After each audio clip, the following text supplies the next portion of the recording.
for another episode of Sunday Night Geek, live from the Bay of Islands radio studio in Cornwall, Newfoundland. Find us online at boir.ca and by subspace transmission at 100.1 FM or on Rogers Channel 9. Join our hosts, Angel Skye Cosplay, Sean the Tech Ninja, and the Big Dirty Nerd as they travel through time and space, review all the nerd news this week, talk about things nobody ever talks about, and answers questions no one asks. Engage.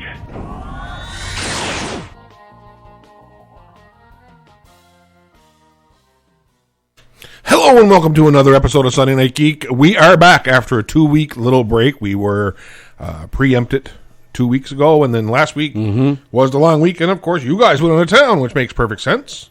Hello, Sean the Tech Ninja. Hello, sir. Yeah, we went to her folks' cabin up in up the lake, up the highway, Birchie Lake. Birchie Lake, yeah. And it was really nice for that night we went in, and then the weather got crappy. Yeah, although I did bring over 12.5 beer, and I made sure I swung into Tweed on the way, and we brought plenty of snacks, and they were satellite TV.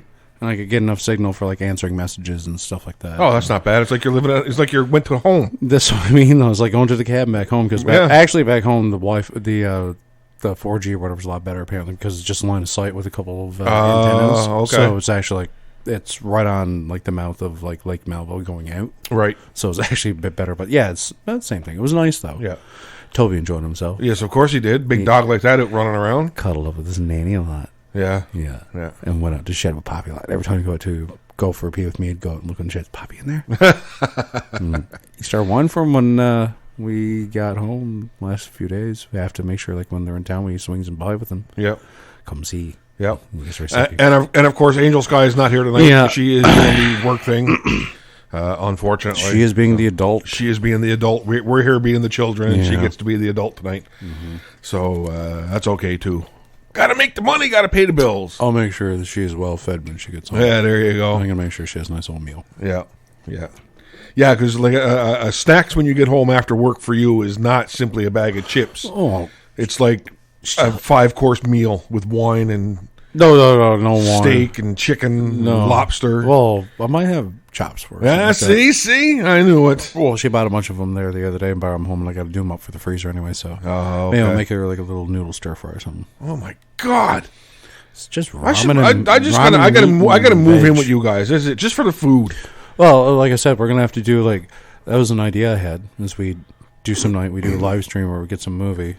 We film our reaction, but we just say what the movie is, say what the cut is, and everybody watches it. And everybody watch it, yeah. Yeah, and just get reactions and like some really bad movie. Like I was thinking maybe Hell Riders with Adam West. It was horrible. Yeah. But that's what I mean. Come out some night and watch some movies and have some food with us. That could be arranged. Yeah, that could be arranged. On my nice big screen and projector. Yeah, and that's deck. right. That's right, yeah. So before we get too far deeply into the show, this week was a bit of a somber week, especially for anybody who's in the Indigenous community. And we want to make a shout out of this because, of course, you're a member of the Indigenous community, and this affects you. My grandmother went to a residential school. Yeah. Well, technically, Mom did. She wasn't a resident at the dorm. She lived in town, but it's the same school everybody else went to. Yeah. And then I went to that school, too. Yeah. So it's... Yeah, but if you are not aware, this week there were 215 bodies of children found at the Kamloops school, residential school in British Columbia, and this was a tragic reminder of the horrible history that we have in Canada with our relationship with the Indigenous peoples. And before we get talking about the fun stuff, we just both wanted to have a moment of silence just to recognize that. So, folks, just bear with us. We're going to go dead air for about 30 seconds or so.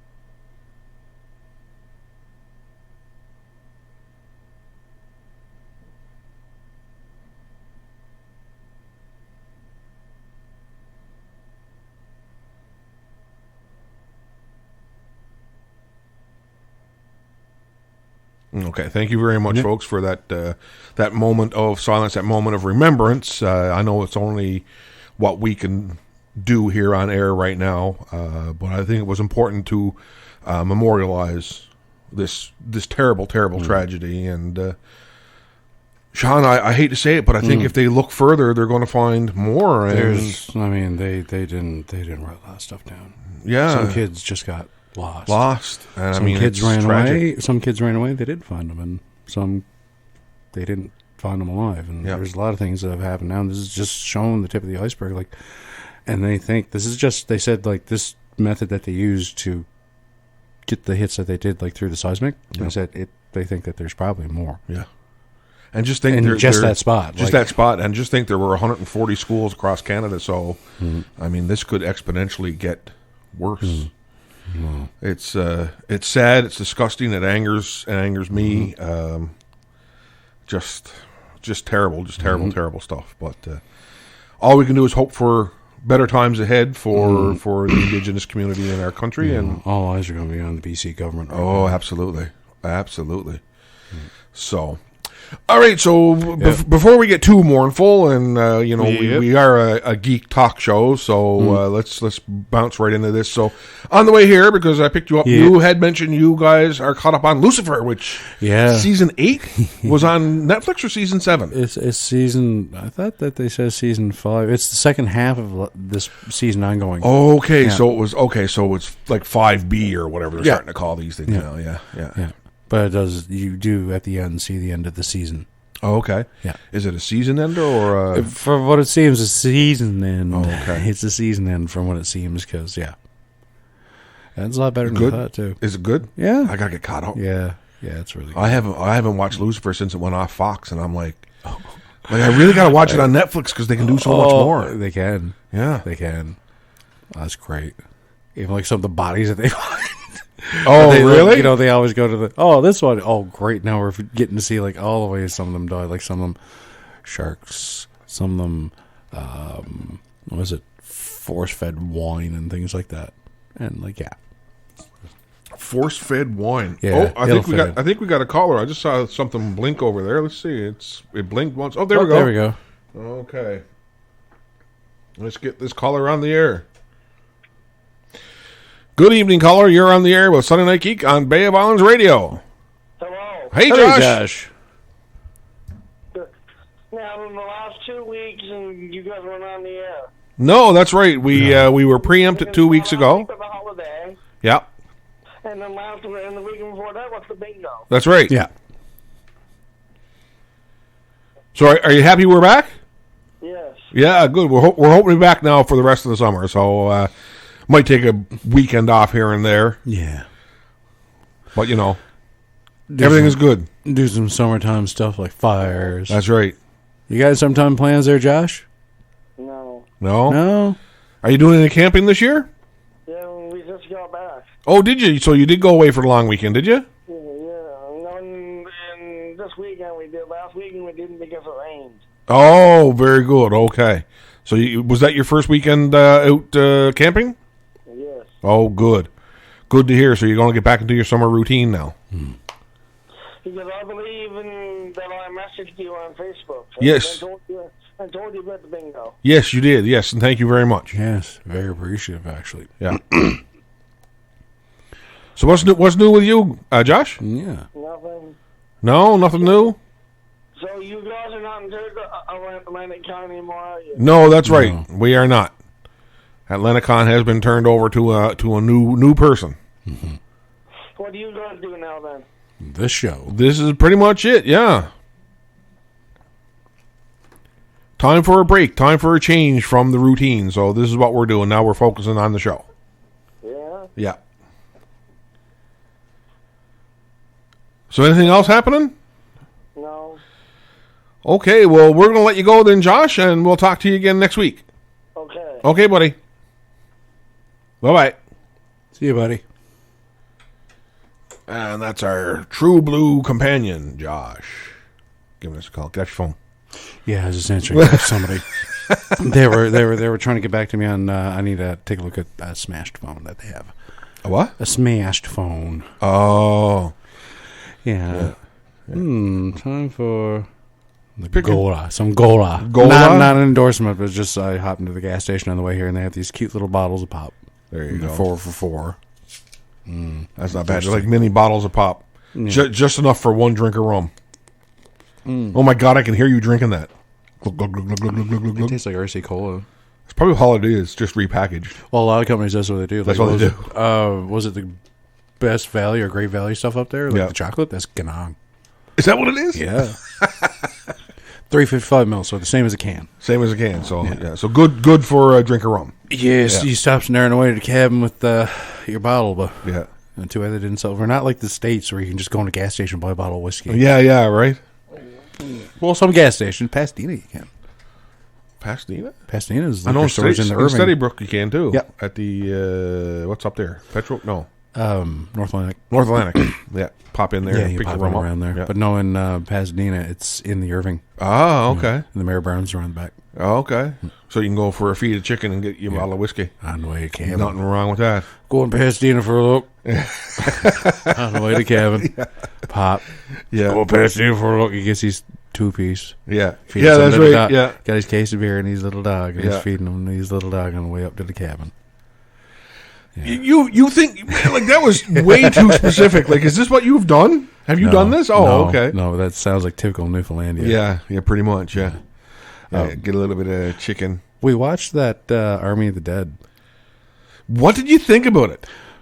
It wasn't horrible, but I mean, like, it was very much basic storyline and Yeah. go. But like, apparently, some Red Media did a video. They weren't crapping on it. They said it wasn't horrible, but A lot of people You have saw- crapped on it though. you could see where there's direct parallels between that and like Aliens, the Cameron version. Yeah. The Cameron one, I mean, like there's literally like they showed scenes and stuff like that. There were like end lines and everything.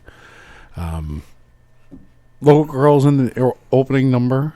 The Yeah, opening yeah. theme, Allison Crowe was Yeah. in the opening number. Yeah, that was kind of cool. I like that. But like the Red Letter Media guy said, you know what they should have done for the movie? What? All the stuff that was happening in the opening, just it breaking out in Vegas. Yeah, they like- should just like random little like short bits of just That would've random made people perfect there. sense. That would've made Families on perfect sense. vacation Yeah. or some dried up old singer that's now doing 5 nights a week shows or Yeah. something like that, right? Yeah. Like They the showgirls and the guy with the toupee. I would have loved to have seen how that all unfolded. Right.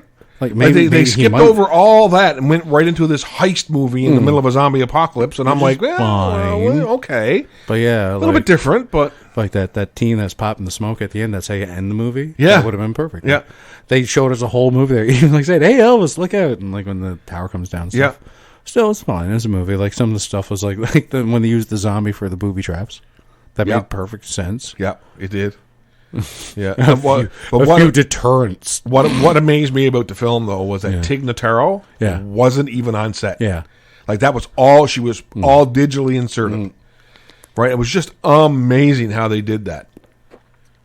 Snyder's been big on digital for a while too, Yeah. which is the thing. Who was supposed to be her character? And what happened? Chris D'Elia, and there's a lot of allegations. Allegations of, of misconduct and stuff, sexual misconduct, right? well, he was like propositioning young fangirls or something like that. Oh, dirty. Yeah. Not good. And dirty in a bad way, not a good way. Yeah, so he was persona non grata to him and very easy to drop out. Oh, really? I like Tig Notaro's character. So Oh, I did too. I would like to have seen like what led to her being Yeah. there. Yeah. Is that? Tig Notaro has really, since she came on Discovery, Yeah. I've been absolutely enamored with her I acting. remember I've seen her on Mr. Show back in the day. I'm trying to remember her and Sarah Silverman used to pop up on there a lot. Oh, did they? Yeah. Okay. She's been on scene for a while. She's been doing stand up. She's had cancer for years too. Apparently, Really? she's been living with cancer for years, but hers like slow progressing or something. Oh, okay. Yeah, I liked her on Discovery because she doesn't seem like an officer. She seems very enlisted. Oh, she's got the attitude. Like she has definitely got like she comes from There's the a bottle of whiskey and a same pack of cloth smokes. as like Chief O'Brien yeah, would, there's, right? there's whiskey and smokes in her. Oh, toolbox. without a doubt. She's definitely the hard nosed engineer, and she's going to be on season 4 as well Yeah. too, which is really really good. She's to been see. upgraded, which is great. I mean, like I like to see them now in the 31st century or whatever. Yeah. It's supposed to be like way in the future. Yeah. So we've seen that already with season 3, but now apparently they're going back to the more procedural, formulaic. Yeah. making it a series. Making like it a series TNG as or opposed, something. yeah, exactly, as opposed to Yeah. an overarching Yeah, theme, which limited has been the series last per 3 season, series. yeah. Yeah. So Yeah, I like more that. episodic. That's the Yeah. word I'm looking for. Yeah, it's more episodic. Yeah, so- instead of like overarching. Yeah. Which I did like a lot of the stuff, especially when they went to Mirror Universe. That was fun. Yeah, that was a lot of fun. Yeah. But yeah, I like to see now, especially like you're going to see stuff on its ear, like, you know, Romulans and Vulcans are back together and they've Yeah. renamed the planet. Yeah. And you're probably going to see like, I don't know, maybe the Dominion has like just nothing and the Borg are like ravaged by some like virus or something like that. Something. Well, I mean, we know the Borg, just based on what we saw in Picard, we know that the Borg, there's something gone wrong with them and the collective is broken. So maybe they'll touch on that, which would be really good. Well, that's what I was saying because when me and Angela saw that teaser, they allude to the Q thing. I said, yeah, but did you see the Queen? Yeah. And she was like, oh, I was like, yeah. Yeah. They were touching two noses there. Yeah. Yeah. So, going to be good. Can't wait. Can't wait. And Lower Decks, of course, is going back. The Blu-ray came out. Jake was showing it off there the other day on Twitter. Oh, yeah? Yeah, the season 1 Blu-ray. I don't know if it was a Steelbook or not, but yeah, he loves doing stuff on that show. But he was like a nerdy kid apparently growing up. Yeah. He's one of us. But yeah, season 2 is going to be great. Well, we were talking about it in one of the groups. Is like they need to do like a follow-up to Star Trek 5 with that. That movie most fits the Lower Deck vibe. Oh, does it ever? You could have animated that and thrown a few more jokes and it would have been in Lower Decks. Yeah. Because that's why I like it as a kid. Like I saw it as like 9 or 10. I was like, it's just a Star Trek comedy. And they were trying to get the vibe of Star Trek 4. Yeah. But I mean, realistically, like Star Trek has always been so damn serious. Like there's been a couple of episodes throughout the franchise where they're funny-ish. Yeah. But like Lower Decks is just really hits home because you've got these completely flawed. Because every character on there is flawed. Not just that, it's like Right, like even the first officer who's supposed to be the perfect specimen, he's like you're a dick. and then there's like the tactical officers, like the adrenaline junkie. Yeah. Who's Bajoran, which Yeah. is kind of cool to see. Oh, so they need to do like a search for Spock with him Yes. to bring him back. Yeah. They need to do that and like do a parody of it. That's what we're saying. It's like if you're going to do parodies of any of the movies, what would you do? And I was like, you got to do Fallout 5. Yeah. It's like that 3-booby chick.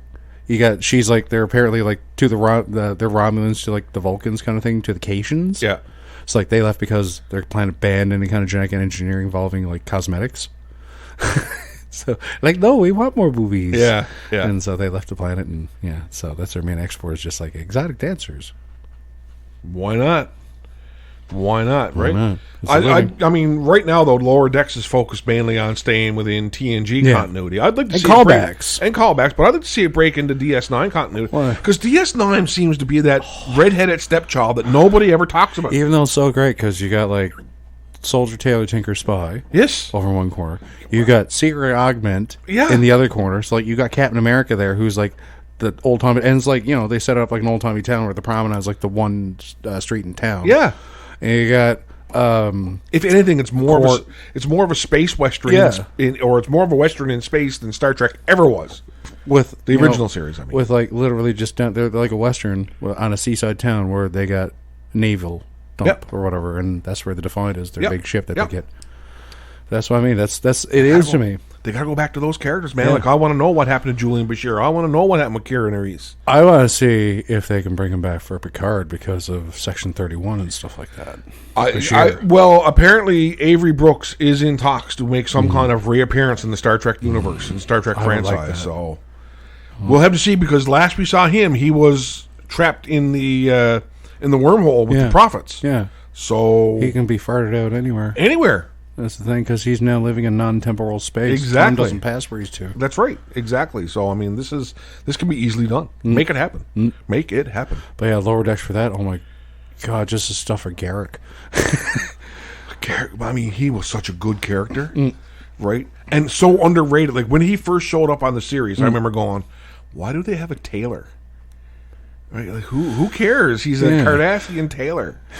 Who cares? And then you realize like he's this super agent of the Obsidian Order from Cardassia, and I'm like, oh, he's a badass. Yo, that'd be cool if it turns out he was somehow able to fake his death, and he's now got his own little Kingsman like 24th century agency, and they're tailors, but they're like the Kingsman. Oh, that would be instead awesome. of like, because he's like, the Obsidian Order, that's blah blah. Private sector is where it's at or whatever. Yeah. So Using that would be you awesome. probably use like the Wayun cloning vets or something to knock out a clone for himself and like put him in. Go, what you got to do? Yeah. We're going to do this for the greater good. Good. That's Well, flexible. That's flexible. That's flexible. Yeah. I love him. Like Garrick, Andy. Did you watch the What We Left Behind? No, I haven't seen it yet. It's on Prime. Is it really? It's been on Prime for ages. Then I'm going to have to watch that. Yeah, it's great because there's a lot of interviews and like, oh my god, right at the end, right at the post credits, there's a very infamous episode. Al Moraine. Oh, okay. They do Al Moraine right at the end. Oh, really? Yeah, they Okay. have Nana Visitor and I forget Irish Stephen Bear, I think, and they do the Al Moraine thing. Oh, okay. Like the little That's- kid thing, the hopscotch or whatever. That's very cool. Yeah, they address a lot of fan things and like Don't they actually expand the story a little bit as well? Because they do a what if later Yeah. on in the years kind of thing, like Yeah, Captain yeah. Nog and things like that. Because, and ironically, it was the death of Captain Nog. Yeah. So because it's been Ironically, established, ironically, because he's Aaron passed Eisenberg, away. yeah. But they brought him. What's his name? Plays Ducat. Marco Lamo. Marco Lamo. Always great in there for some of the interviews that they give. Yeah. You always see John Hertzler for like one or two shots. Him and Gowron. Robert. What's his name? Gowron. I can never remember. I can't remember his name. But Anyway. two of them pop up for like a minute. And you get a few people just pop up for a minute or two sometimes. But like I don't think they've ignored anyone. That's good. They usually all pop up. Well, the cast, I mean, obviously they had your lead, which was Cisco. But overall, I think the cast was really a well put together ensemble, even better than TNG. yeah, because it did rotate a little bit too. It did rotate. And the story greatly progressed because they were in a fixed point Yeah. versus Enterprise is like everywhere. Everywhere. And Voyager, everywhere. Yeah. All these exploring shows, explore. Yeah. Instead, they're on a station at Yeah. a fixed point where this area of strategic importance has just popped up. Yeah. So they went from like little town with a strip mall and you're like the ROTC guy opening Yeah. one wicket in the mall to Yeah. suddenly is like, oh, You're the most important spaceport in the entire universe. because all the entire Federation were doing was just helping transition power like UN would. That's right? all it Like, was doing. and that's Yeah. all they're helping the provisional government, and Yeah. then Bajor was going to apply for membership. Did they ever? I think that's what they were doing. They're moving to become Federation Okay. members Okay. because they still had to form a government before they could enter into membership. Right. Yeah. Yeah.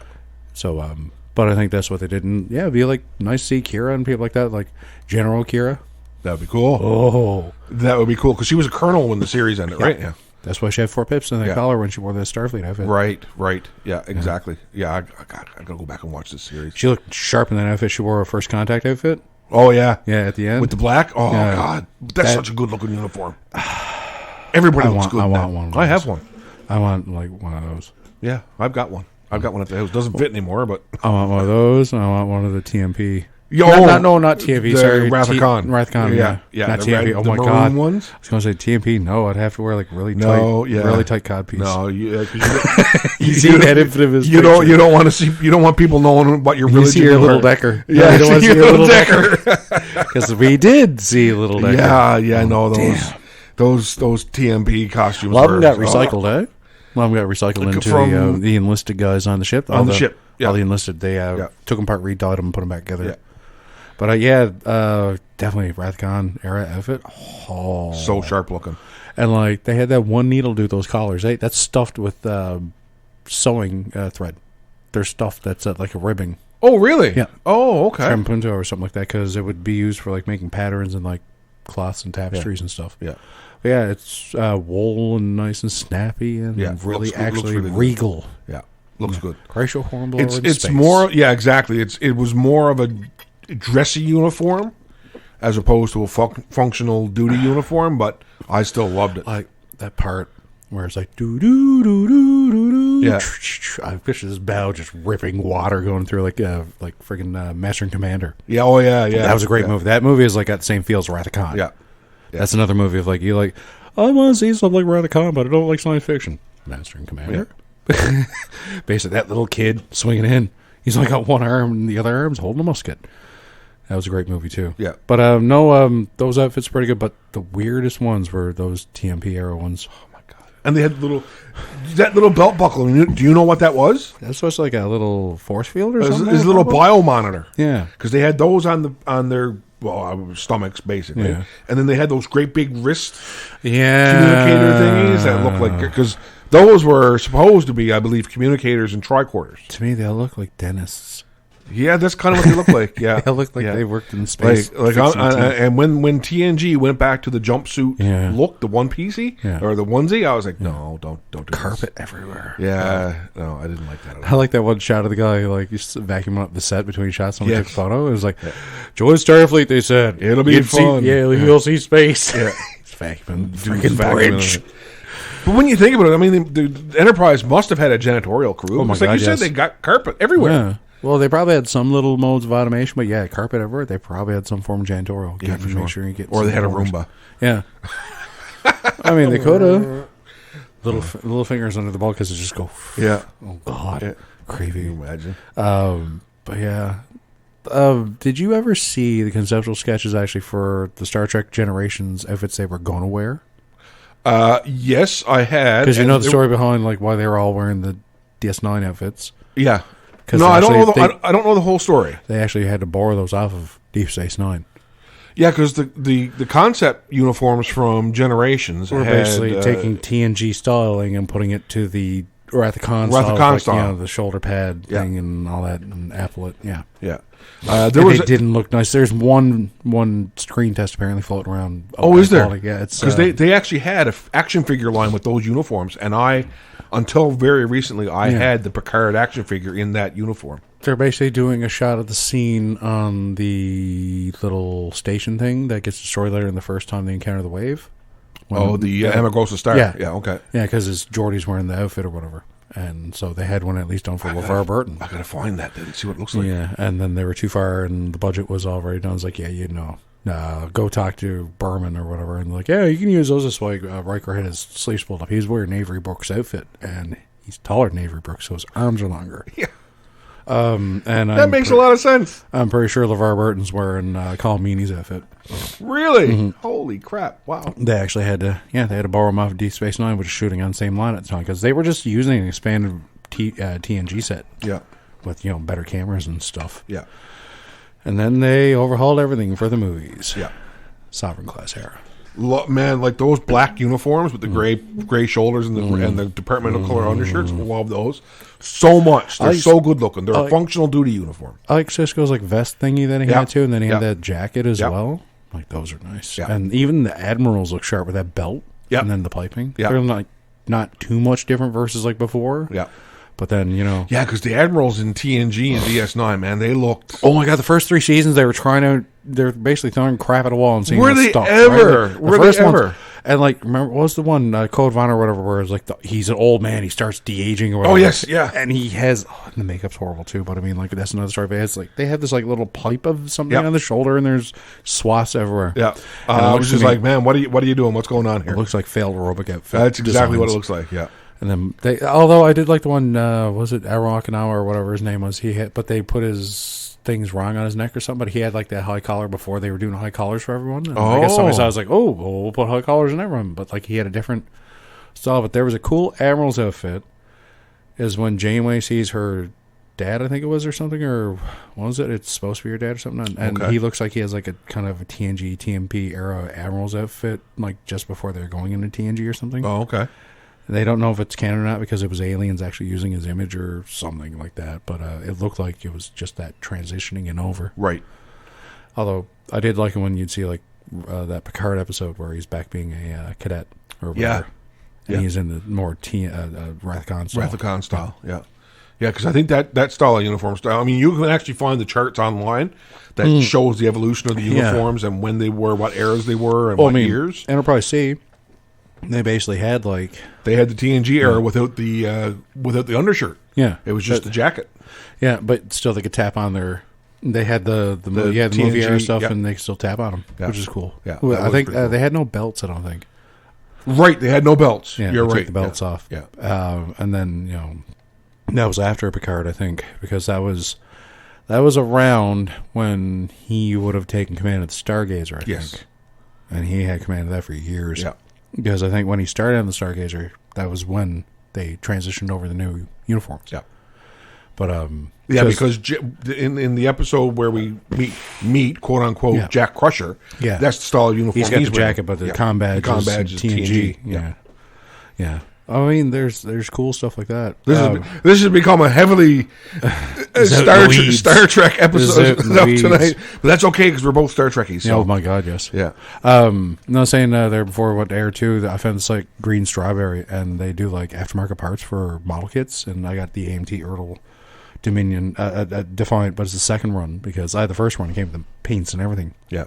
This one didn't. This was my cousin gave it to me. It's the same one, same mold. It's just a different edition, and you can put clear parts in for the warp engines, and you underside where you usually put it in for the mount is actually that's the shuttle bay, that little center part. Yep. And you can actually look in and see everything in there and that's stuff pretty like cool. that. Yeah, that is so pretty put cool. That in. Yeah.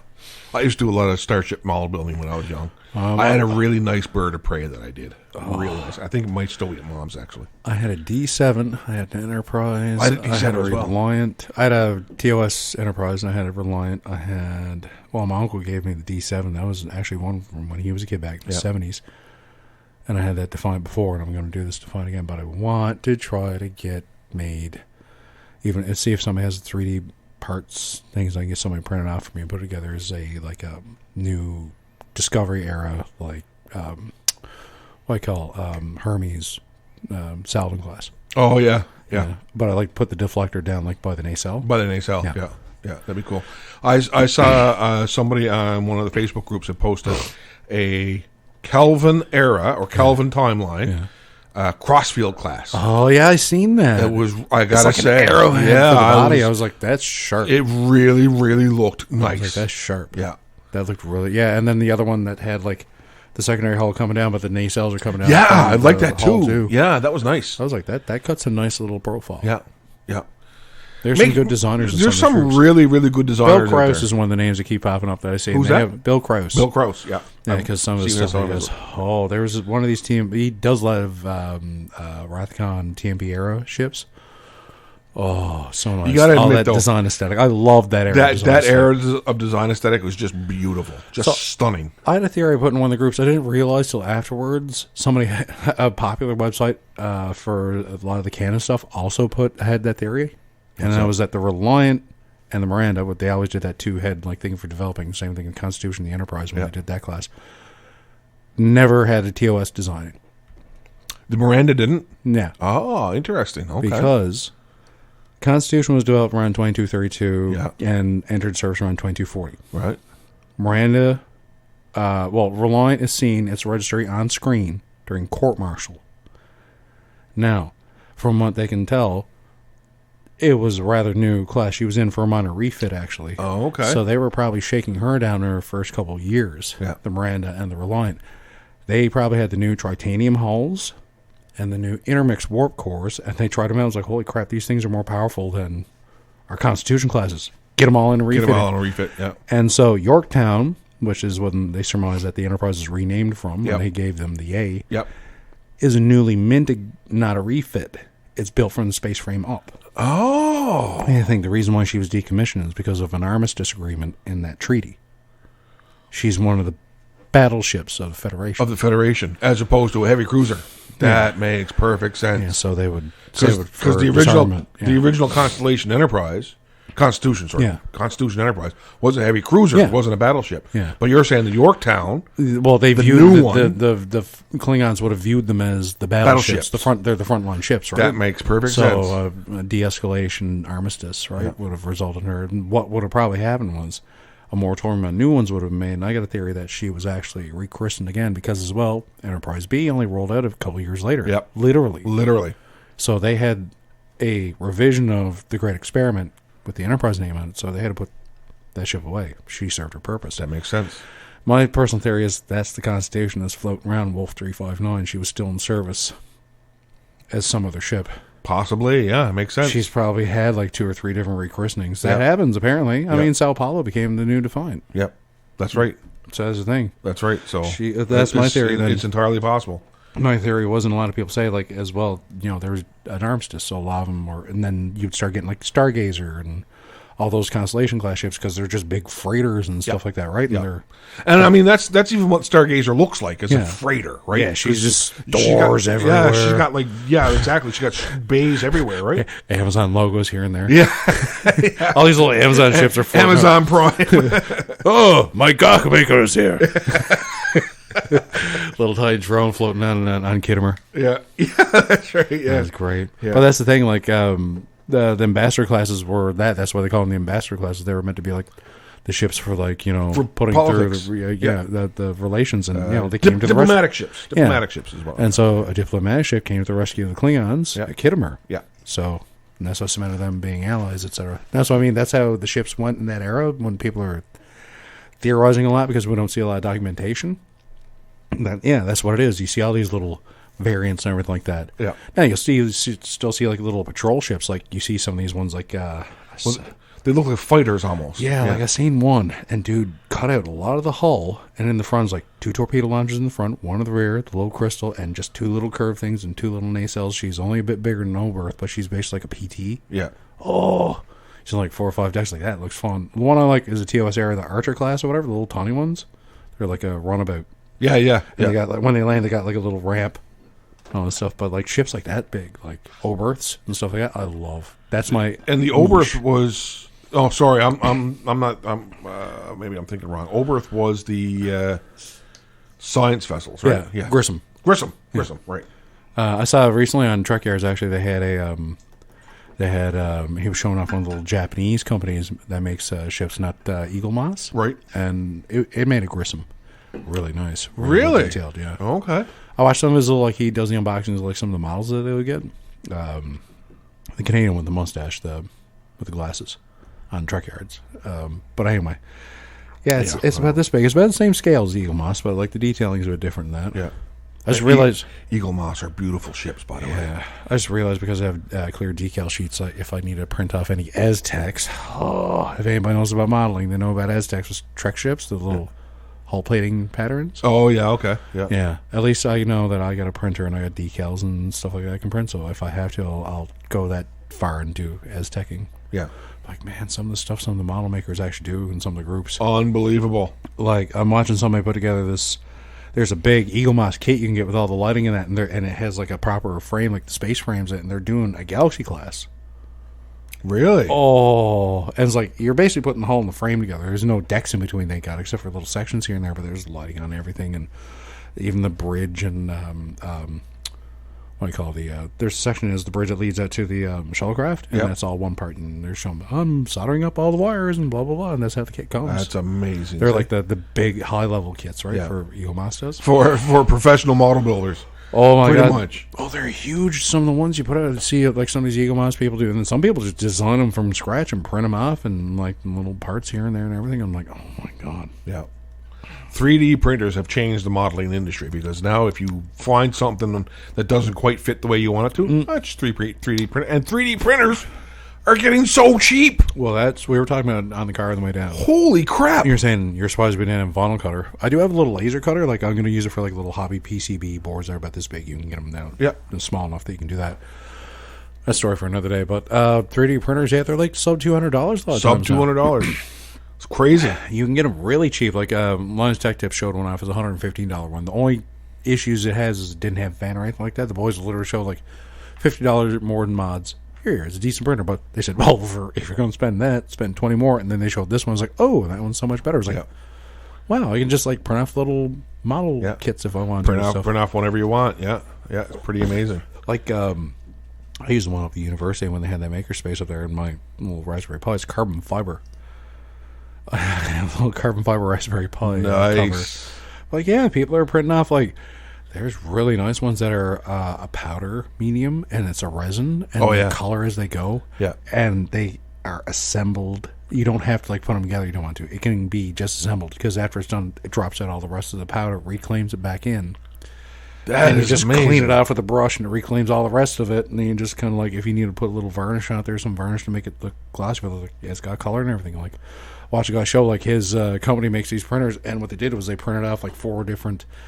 You can just pull them out of game assets if you want to and print them off. 4 different of the skins you can use for Halo Reach. Okay. With color and everything, and moving joints and helmet and ball joints and all this stuff. That's crazy. I know. It's That's just like, crazy. like, I wouldn't mind it for modeling, though. I definitely wouldn't mind it for modeling. Yeah. But that, and yeah, maybe accessories for some of my figures that I collect. Yeah. Definitely. I was on some of these different print sites you can go to. There's Thingiverse and all that stuff. There's some that you pay for them. And a guy did scale-ups of Masters of the Universe stuff, the original. No. So you can get a Battle Armor He-Man, but he's like this big. Holy crap. I would Yeah. love to have that. Because like I was looking on there for like stuff for like I got a couple of figures. I was like, oh, I need like a sword for my He-Man and stuff like that. I don't care if I got to paint it. It's just going to be like up on the shelf. You just print it off, yeah. Yeah. That's what I mean. Like you can get all these things like that even for action figure fixes and That's stuff like awesome. That is awesome. that. Like it's crazy. Do you follow Madformers on Instagram?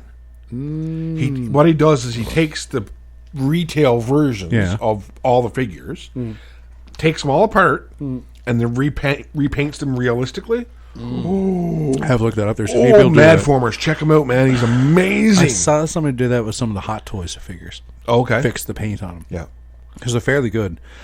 I'm in a Nika group. Nika, okay. So the Nika figures. Yep.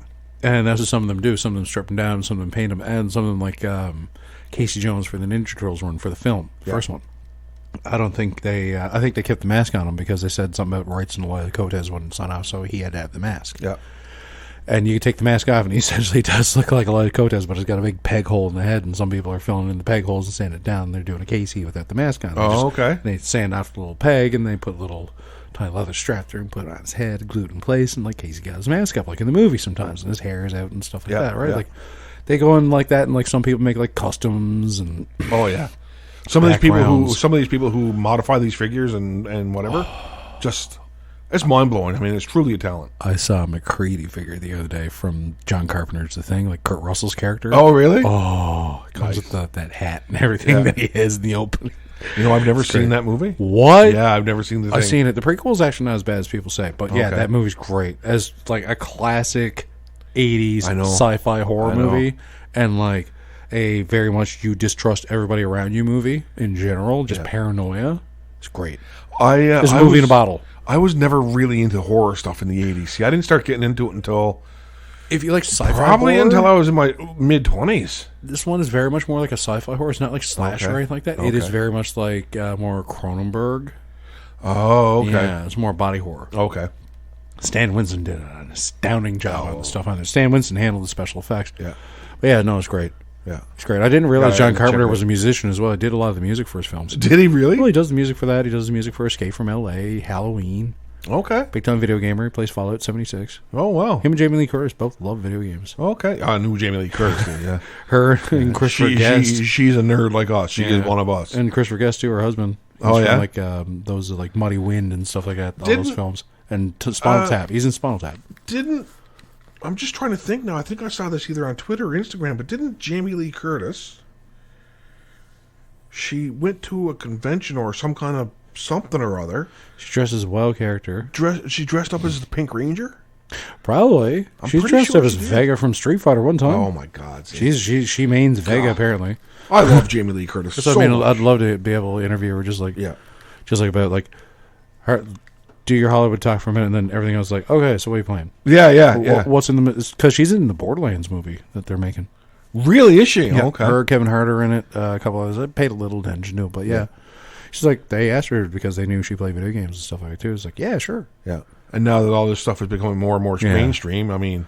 Well, it's mixed right in, like blended in the current culture because you got all these geeky kids that became adults and raised their kids on all the stuff they liked. So They said back in the day we would take over the earth. We have. We raised the new generation. We raised the new generation of nerds and geeks, man, and that's it. That's how I think we've done a good job. Yeah. So I think don't so. know. We're pretty good. Now if we could just stop being earthholes to each other, so the aliens can come visit us. Oh yeah. There's keeps being little crop ups now more recently of like UFOs, and they're like asking the U.S. government, so what's the thing in UFOs? We'll put a pin on that. How's about that? Yeah. We're like, oh, okay. Yeah. It's a bit more forthcoming as usual for the governments. Speaking of aliens and UFOs, did you see the trailer for the Eternals? Yeah. Yes. What do you think? I like it. Some people are like, oh, geez, what's his name's outfit's like a dress? Like, did you even read the comics? Yeah, those are like basically screen accurate of the Kirby outfits. Yeah. That's exactly what they look like to me. Like someone jumped into Jack Kirby's mind and pulled these costumes out of it. Well, I mean, we got a little bit of a taste of Kirby-esque outfits in Thor Ragnarok. Yeah. Right? So if they're going to continue with this trend with these costumes that look like what Jack Kirby designed, go for it. I'm glad they didn't use the original Black Panther concept, though. Have you ever seen that?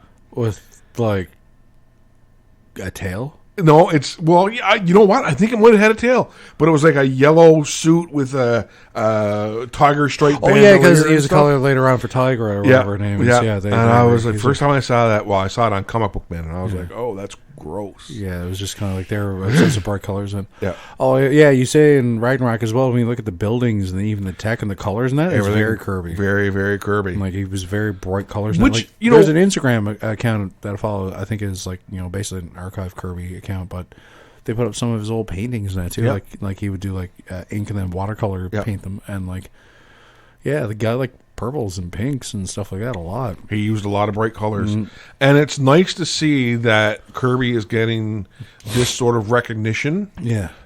Because a lot of people, I hate to say it, tend to forget his contribution to the Marvel Universe. Where like everybody talks about Stan Lee. Well, it wasn't just Stan Lee.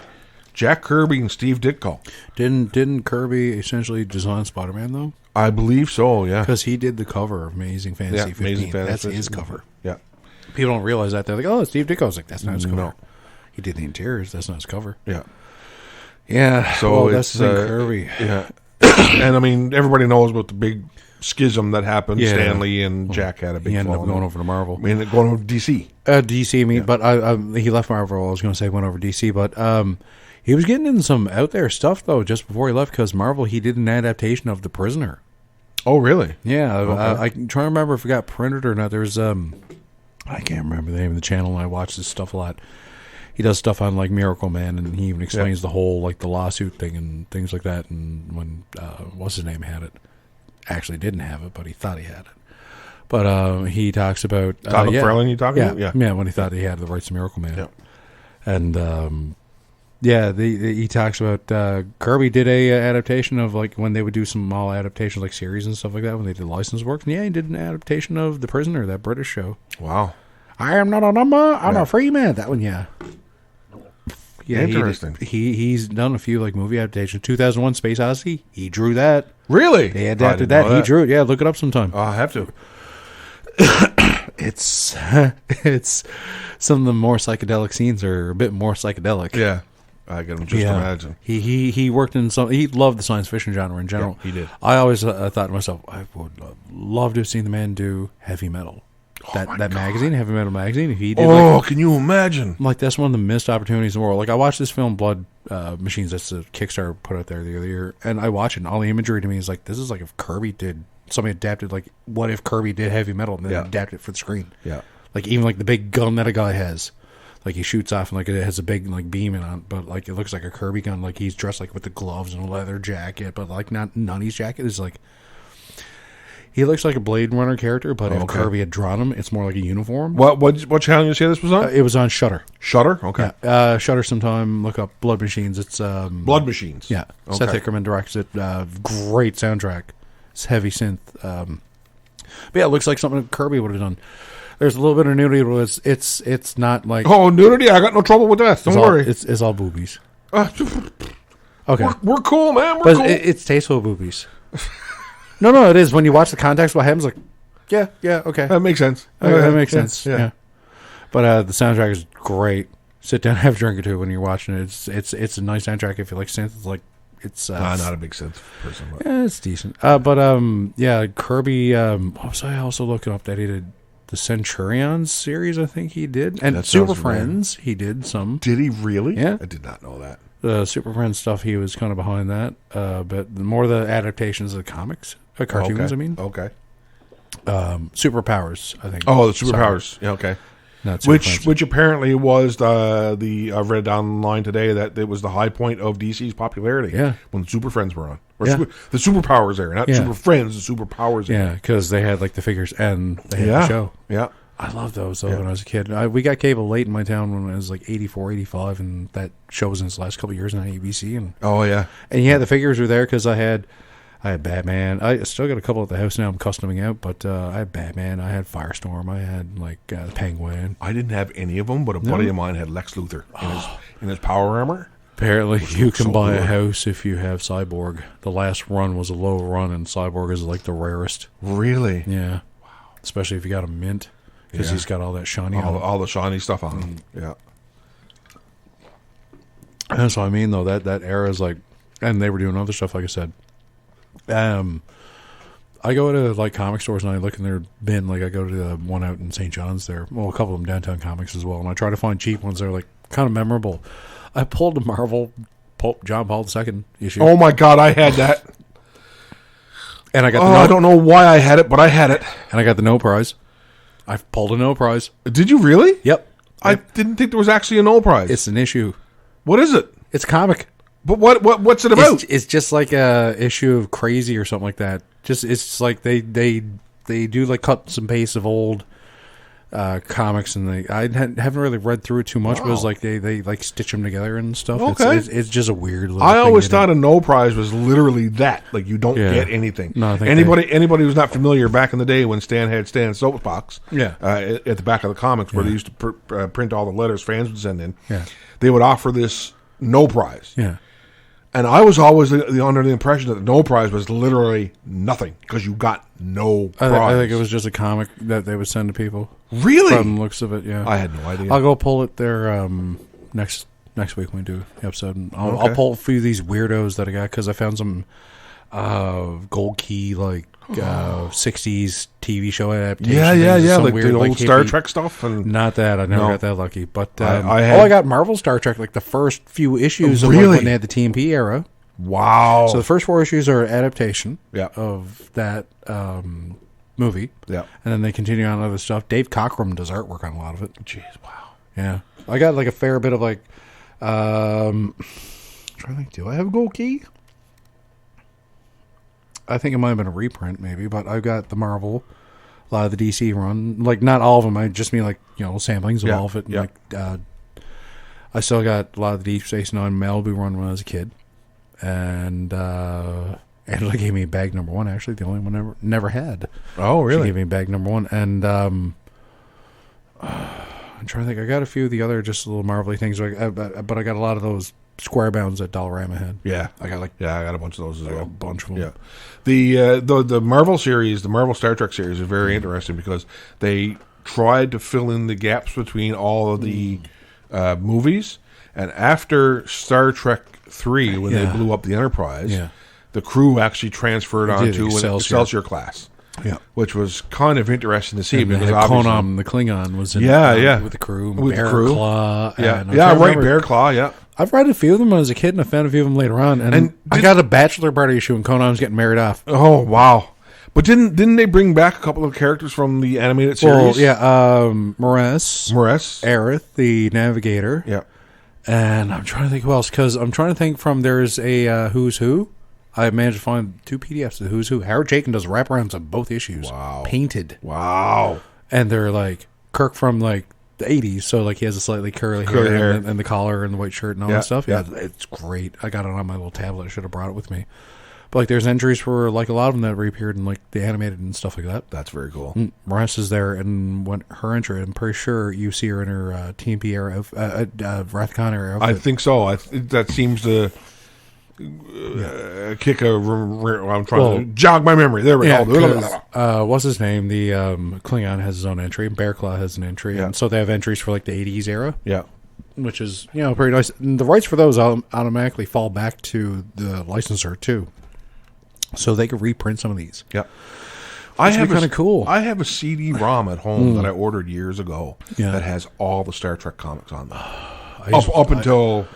I did that. I got to find that and download them because I think it's all just PDFs. What was it I had to catch up on was Flashpoint. I found a torrent and it basically fit on a DVD. Wow. And I just sat back one day and just went through them all. Yeah. It's interesting when you read a whole run, even like those side issues of like, limited series and stuff like that. Did that for Infinite Crisis as well. But yeah, those Trek stuff. I'm trying to track down the TNG Who's now for those because there's a few interesting ones. I love those books. The first run. Yeah, I collect those whenever I can. They're releasing a archival quality on all glossy remastered color of those because it showed up on my Twitter. I'm like, okay, this is why I'm thankful you guys show up stuff like this in your feed. DC, right? In your feed on Twitter. It's $250. So I might beg mom and dad. They would buy them for me. Mom, even like when I wasn't out with her, she would see them on the newsstand and buy them for me because I loved them so much when I was a kid. Yeah. And so I might be like, my Christmas present. They were like DC had the Who's Who, and Marvel had the Marvel Universe Handbook. I got a couple of them, and I started collecting those, and I had I think it was 6 or 7 issues, and then back in the day we didn't have a comic book shop like now we don't have a comic book shop. We didn't have one back when I was growing up. You used to have to go to City Pharmacy or Kohl's or something like that to get your comics, or Shoppers or something like that. So every now and then you'd miss issues here and there. But I remember reading those and absolutely I have at home right now the Complete Guide to the X-Men Universe, which is like this big. It's massive, this thick. I mean, and there's another one I've got. Anyway, I've got them. I got a newer one from Walmart with square bound. It's like it's on glossy and a square bound and that, and it's a newer. First, I dropped it one day on my leg or something like that, and it's got a little buckle on the front, but it's fine. I got a couple of those handbooks. They did them for even Transformers and stuff. Because when I was a kid, I bought a couple as a kid because my one had like the Predacons in it and stuff like that. I had 1 or 2 of the just regular Marvel ones as a kid. The one I had was Wolverine. I was like, oh, it's so cool because they show like the whole mechanic of like how his arms work. Yeah, his claws work. Yeah, and they go right between like everything. And then I was like, yeah, that makes sense. Yeah. Yeah, because at one point in the comics, they were popping out from the back of his hand. Yeah, because he had little sheath things. He had little sheath things, right. Yeah. Because I also have, and I got it there the other year at a convention we went to, is one of the ones, it's paraphernalia and equipment, and they directly explain his skeleton and that, and they show, like, in the comics, there's those little round things. Yeah. You don't see him on his, like, skin. No. But they go through his gloves. They go through his gloves, yeah. So yeah, that's the thing. Like they're supposed to just go through like that. Yeah. Although I like in the movies how they do it right through. Made a lot of sense. That makes more sense because there's more reinforcement. Yeah. Yeah. Just instead those would just pop right off. And so there was a comic I read. It was a parody or something like that, and it was Wolverine's like, so I can neutralize your powers by bending your wrists. Pretty much. Because I mean, realistically, if he bends his wrists, his claws could probably come out through his wrist. But ow, yeah, he's right. Although his kid has one there. That kind of makes sense, though, because in the Age of Apocalypse series, where he's only got one arm, he's got that metal thing over his arm, and he actually pops his claws out to the metal thing. It's still in there, It's still in there. Yeah. It's just there's no hand. Huh. So when they took his hand, they didn't take his claws. They didn't take his claws. Yeah. How can you just make sure it's sucked in like that, and probably the tendons join ever so far. But how could they cut through the adamantium? Well, no, you don't have to cut through the adamantium. You just got to separate the joints. Oh, yeah, okay, that makes sense. Yeah, it's like cutting a chicken. Sense. You can just separate the flesh around the joints and pop it right off. Yeah, that makes sense. Yeah, the blade could just bounce in between kind of thing and just shear all the flesh. Yeah. Okay, that makes sense. Well, I think we're at the end of the show right now. It's 8:29 in 3 seconds. Nerdy BSing. Nerdy BSing. I was going to ask you something before we popped off, but I can't remember what it was now. Okay, anyway. We will be back next week, same Geek time, and Angela will be here with us next week, so we'll be back next week, same Geek time, same Geek channel. Say goodnight, Geek. Good night.